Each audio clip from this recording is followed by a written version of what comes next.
Hey guys, iTronix here, back with a brand new video, and in today's video we're going to be talking about Standoff 2 and the changes that they have made in the competitive mode. So Axelbolt has actually released an update, or a patch update, today to bring a little small change into the competitive scene. So here are the details. So basically, I'm going to be reading this whole article that has been written by Axelbolt themselves, and I'm going to be trying to go in depth with it and see what my ideas and thoughts are about to these changes and of the changes that it was before. So this is the rating system that they have changed. So to begin with, it's essential to disclose how the rating system actually works in Standoff 2. In a nutshell, the more rounds you win during the match, the faster you rank up in the game, and consequently, the more rounds you lose, the faster you drop your rank down. So through all the time that we've been playing rank or competitive mode, every time we win a round, it helps us, I guess, gain the rank points it needs to go to the next tier, I guess. So like gold 1, gold 2, etc. And apart from that, your opponent's rank and the amount of teammates and your personal impact during the match influence on your ranking. So with all these stuff, it depends on your personal ranking as well, and your teammates, how well you play in the game and the match. So that way it will affect your ranking when the match ends, either you win or lose the game.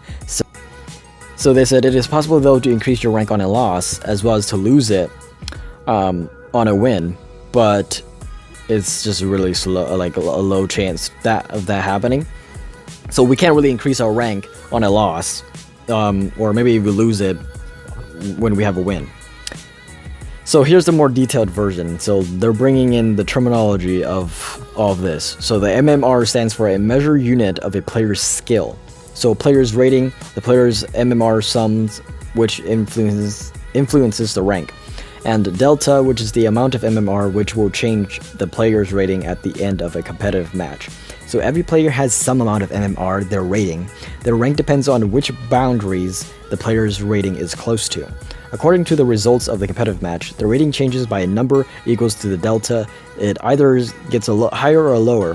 For every round you won, you get MMR. For every round you lose points as well. The delta formula is calculated like this: sum of MMR you get after a match minus the sum of MMR you lose. So for instance, you have a rating which equals 2,250 MMR. During a match you get, what, 75 MMR, and you have lost 50. According to the delta formula, 75 MMR, subtracted from 50 equals 25 MMR, which means your rating will be increased with 25 MMR. So I think that they have basically, this now, it has a new change, but it's a small change because it's been there already in the game system. It's just we haven't seen it in like a displayed order. Like we don't know how much points we get or lose every game. So now they're adding that in today's update. The update is out on the Google Play Store right now. App Store is not out yet, so stay with me there. I will get gameplay out as soon as it is out on the iOS and App Store. So because I want to get good quality on the gameplay on there instead of on this Android that I'm currently recording on. So yeah, you get the gist of it, and 3 factors states how many MMR points you get or lose in every round. So these, I think, are the factors. So factor number 1 is the sum of MMR of every team. So the team which has a higher amount of MMR than another gets less MMR for every 1 round and loses for more loss, or loses for more loss. So I think this was already in the game before. Alright, so factor number 2, the amount of players in teams during the round. If at some point during the round your team has more players than the opposite team, you get less MMR for a win and lose more if you lose. So I understand that, like, if your teammate like has more players and than the opposite team, of course you're not gonna benefit from it because the opposite team doesn't have that much players, meaning you probably lose more if you're on the winning team, basically. And basically reverse too. So if your team wins a round with, for example, 4 players against 5, you'll get more MMR, and in case of a loss, you lose less. Alright, factor number 3, your personal impact. Since the delta is calculated personally for everyone, it is also affected by a player's performance during every round. If you are active and helpful for your team, you get more points in case of a win scenario, and you lose less in the case of a loss scenario. So this I think I like, because it calculates for everyone, but it also affects you. If you help out and do a lot of things and not just camping all the time with your team, you get more points, meaning if you end up winning, you get a lot of points, while you're like what, in like a lower rank, you can rank up to like a rank that you want to go up to. So for instance, champion or whatever, or the legend rank. And you lose less if you're more active and helpful for your team. So getting more kills and rounds and such like that. And so now this is the straight to the changes themselves. So this was where before, these were the factors before, and I think this is now the changes. So first things first, we've made the rating system clear and apparent.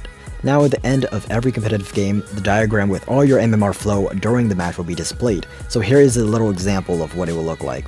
So at each game, this is how you'll know how much points you gained, how much MMR rating and such like that you gain until the next level or the next tier. So this is what I like, because I've been waiting this for a long time. I wanted to see what my rank is, how far I am to the next rank, and how I can change, or how can I get more points and such like that.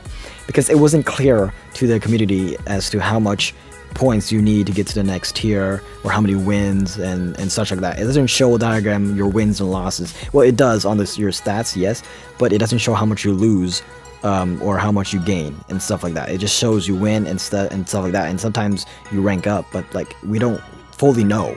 But now we know, because they have this diagram and it calculates everything for you, how much points you lost. It results by the rounds, how well you played, how much active you are, how much helpful you are for your teammate, and etc, etc. So like this graph, it shows like you have this much, you just reached goal 2, you just gained what, 42 more points, and now you need a lot more, because it's 1,769 out of 180.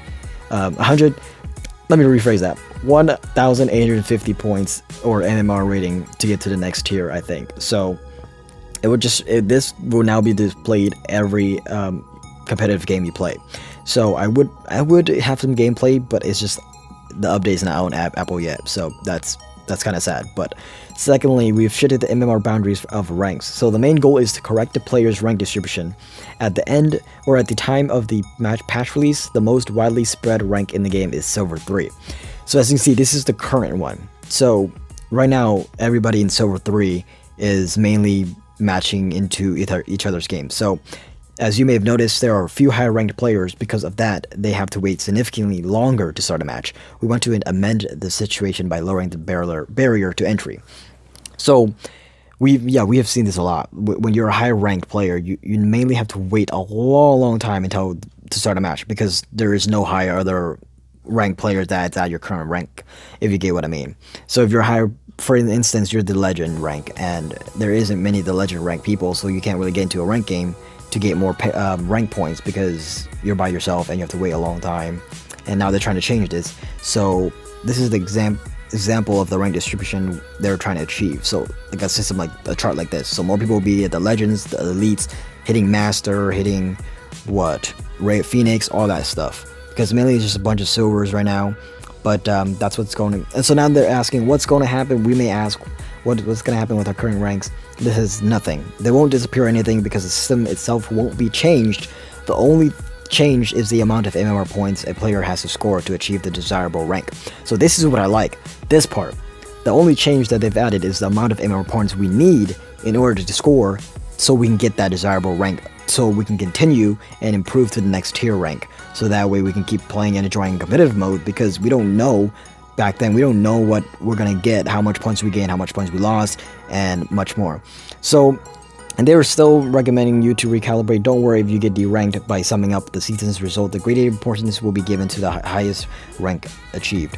So these are the new systems of the penalties for unsportsmanlike behavior. So if you're, I don't know, a kind of person who don't like randoms in your team, or well, then you might want to have to get a squad or a party, a lobby, get people who you know with, a team who you can play well with, know your strats and stuff like that. That will keep you from wanting to kick somebody on your team. So that way you don't have this bad behavior, because then you're gonna get penalties for it now. So they're implementing a progressive penalty scale for leaving a competitive match, and abuse of votes for kicking teammates. So if you're abusing the kick button so much, since what, somebody like bottom frags like has 0 kills and you want them off the team, I mean, it's not going to do anything if you just kick them off, because then you're going to get basically bad behavior, or bad sport basically. And now the terms of a punishment would depend on the frequency of a player's unsportsmanlike behavior. The more penalties you get, for example, for leaving a match, the longer you will have to wait until the next competitive game you can play. So it will also take some time to rehabilitate. Let me pronounce this word again. Rehabilitate. I think that's how I pronounce it. My bad. My grammar is so bad. I don't even know how to pronounce this word. Your reputation. So the grander scale of your last punishment, the longer you will have to play by the rules to bring it to the minimum. So if you have a high punishment scale, then you're gonna have to wait longer and you're gonna have to play by the rules. So not wanting to kick or leave the competitive game on accident. Maybe if you have a bad device, you get kicked from the game. I mean, I understand. I mean, but it's just I wouldn't recommend it to play that if you have a bad device, because you're gonna get punished for it. So the same is applied to voting for your teammates to get out of the game. If you initiate to exclude players too often, competitive games will also be unavailable for you for some time. So the competitive mode appeared in Stand of 2 almost a year ago, and all the time we've been analyzing the statistics and collecting your feedback on it. We're hoping these changes will positively impact on your gaming experience in competitive matches. I hope so, because I want to experience this myself once the update has dropped on the App Store. So, and they says, thank you for your attention, stay updated, we're working hard on Season 2, have a good game.